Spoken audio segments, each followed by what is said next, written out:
ngasi taban mit asida haugiba koi irang sina sol laba khaijaba tai koi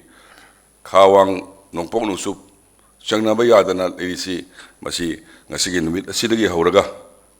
changnaba yabagi lambi ama ini sor tawli jari loina na ngasi gi numit sida irang sina son raba Manipur gi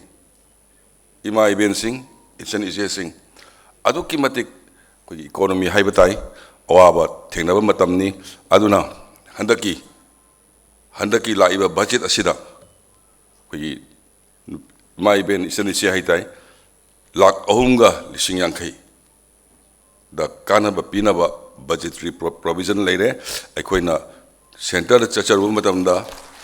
hairiba isani se mai ben sing sigi awabasi kharada soi kongnaba hoi handaki sahi sigi laiba sahi 2026-27 gi 350 crore hoi hapsare tagachari